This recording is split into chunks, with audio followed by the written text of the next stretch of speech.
Irish debt. But wait, Prince Harry's getting married next year, is it? Or is it We've William? got another royal wedding. Wow, I'm so excited. This is like Formula One for me.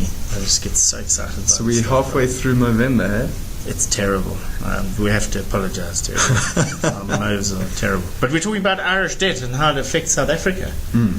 But the problem is, it turns out it's not that the sovereign debt's an issue, it's that the banks Yeah. got all these, people went hog wild. Because just to remind the viewers, there was property tax wasn't an issue and people were on your primary Back in residence. Island's glory days. Back in years. They were the success story of Europe. Even though they're not really European, are they? And what happened? They put most Well, of their money into property. And Yeah, that's what property happened. collapsed. People just went completely hog wild. So it was a case of people being over leveraged and, just like a bad kind of subprime. And interestingly, in the old days, the Irish kind of, their parents and their grandparents, they were a lot more conservative, and probably because they didn't have the same sort of access to finance. I think maybe it was the funding issue that was the biggest problem, maybe a couple of the taxation issues. But how does it affect us? What happens we is... said, we spoke about currencies. Now the euro gets weaker, the dollar gets stronger, and that affects our commodity prices.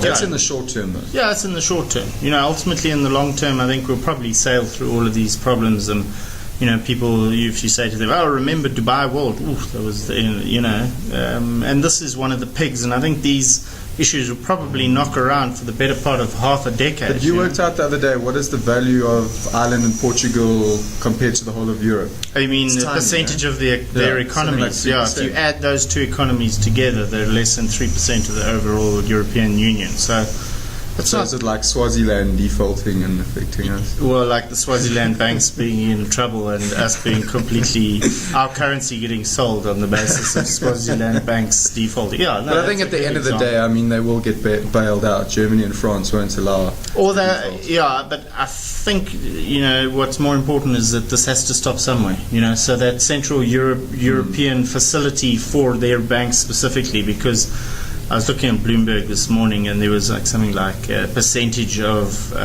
debt to deposits, loans to deposits, something like 150, 160% with a lot of these big tier 1 banks in Ireland. So how it impacts us, I guess in the short term is a little bit of sentiment, but I think in the long term it's, So conclusion, talk of the day, we'll brush past.